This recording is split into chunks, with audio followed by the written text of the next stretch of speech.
ఇక్కడ మనం ప్రధానంగా చర్చించుకుంటున్న అంశం శాంతి గారి గురించి.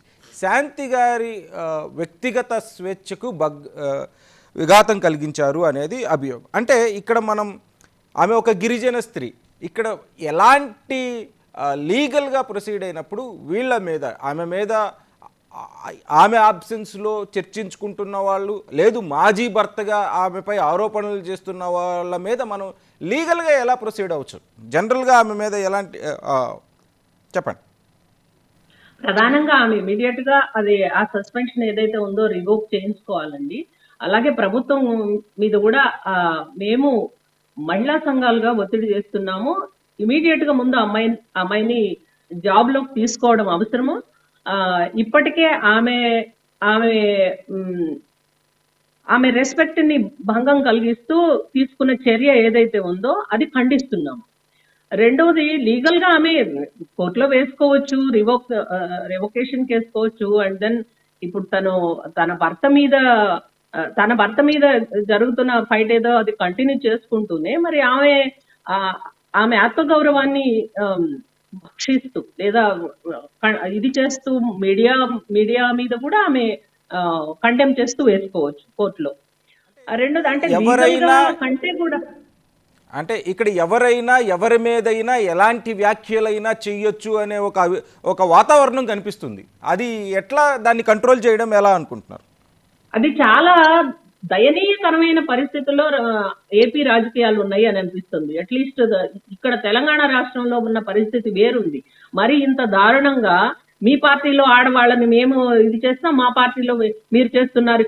ఆడవాళ్ళ మీద అంత దిగజారిపోయినాయండి అక్కడ రాజకీయాలు. ఎంత అవమానకరంగా అనిపిస్తుందంటే చాలా బాధాకరం. ఆ రోజున భువనేశ్వరి గారి మీద వచ్చినప్పుడు కూడా మేము అదే విధంగా ఖండించాము అట్లా మాట్లాడడానికి. ఈ రోజు ఈఎంఐ మీద వచ్చిన దాన్ని మేము ఖండిస్తున్నాము.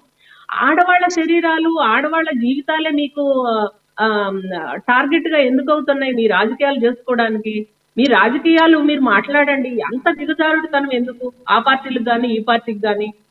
అది మినిమం హయ్యర్ అప్స్ ఎవరైతే ఉన్నారో, లీడర్స్ ఎవరైతే ఉన్నారో ఆ మాత్రం వాళ్ళ ర్యాంక్ అండ్ ఫైల్ ని వాళ్ళు ఎడ్యుకేట్ చేసుకోలేదా? ఆ రోజున ఆడ మనిషి మీద జరిగినప్పుడు ఆయన ఏడ్చాడు, అది అవమానపడ్డాడు అనే దాన్ని కించపరుచిన అవసరం. ఇందాక ప్యానలిస్ట్ గారు మాట్లాడుతున్న దానిలో కూడా ఒక ఇమోషన్ ని అవతల లీడరే కానీ మామూలు వాళ్లే కానీ వాళ్ళ ఆడవాళ్ళ మీద వచ్చిన బాధని తట్టుకోలేక ఏడ్చాడు అనుకోండి, అది ఏడవటం ఏది అవమానం పడటం అనేది తప్ప? అది కాదు కదా. రెండోది, ఆడవాళ్ల శరీరాలు, ఆడవాళ్ల జీవితాలే మీకు ఎందుకు టార్గెట్ అవుతున్నాయి మీ రాజకీయాలు చేసుకోవడానికి? నేను ఆ రెండు పార్టీలను అడుగుతున్నాను. అంతకు మించి మీకు ఇంకా రాజకీయాలు తెలియవా? చదువుకోండి, మాట్లాడండి, మానవీయంగా తయారవ్వండి. ఇదేనా ఇంకా మీరు చేయగలిగే రాజకీయాలు? ఇంత ఘోరమా? తెల్ల పేపర్లు పెట్టుకోండి, లేకపోతే వాళ్ళు మింగేశారని వీళ్ళు మింగేశారని వాళ్ళు అవి మాట్లాడుకోండి. కానీ పిల్లల మీద ఆడవాళ్ళ మీద ఏంటండి ఈ అత్యాచారాలు ఏంటి, ఈ శల్య పరీక్షలు ఏంటి? ఇది ఎంత అవమానకరం, మొత్తం రాష్ట్రానికే అవమానకరం ఇది.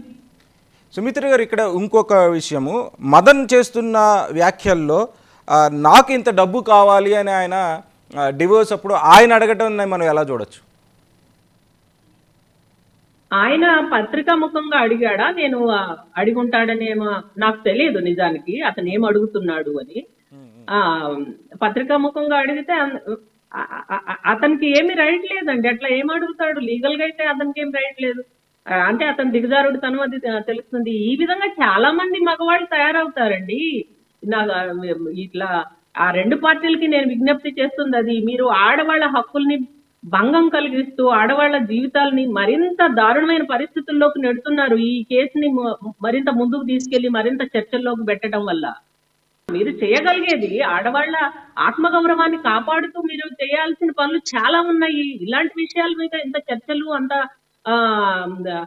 అంత కంటిన్యూషన్, అసలు అతనికి అంత ఒక పెద్ద లీడర్కి ఇచ్చినంత ప్రిఫరెన్స్ ఇవ్వడం ఏంటి? ఎంతో మంది, ఇతనేమో ఓపెన్ గా వచ్చి ఇట్లాగా అమ్మాయి జీవితాన్ని ఇట్లా ఖననం చేశాడు. కొన్ని చోట్లేమో వాళ్ళని చంపేసి ఫ్రిడ్జ్ల్లో పెడుతున్నారు. వాళ్ళకి వీడికి పెద్ద డిఫరెన్స్ ఏముంది? వాళ్ళు ఫిజికల్ గా ఆడవాళ్ళని భార్యని ఖననం చేస్తే వీడు మానసికంగా సామాజికంగా ఖననం చేసినట్టే. ఇప్పుడు ఆ అమ్మాయికి ఎక్కడికైనా జీవితంలో రెస్పెక్ట్ మిగులుతుందా ఆ సమాజంలో? ఆమె పిల్లలకి మిగులుతుందా? వాడు ఏమాత్రం బాధ్యత కల్లా మగడు అయ్యి ఉన్నట్లయితే ఆ పనులు చేస్తాడా? అమ్మాయి వద్దనుకుంది, నువ్వు వద్దనుకున్నావు, వాట్ ఎవర్, ఎవరి జీవితాలు వాళ్ళు జీవించండి. ఆడిని తీసుకొచ్చి మళ్ళీ అతన్ని తీసుకొచ్చి మళ్ళీ ఒక రెస్పెక్టబుల్ హ్యూమన్ బీయింగ్ గా మాట్లాడించి ఏందండి అది?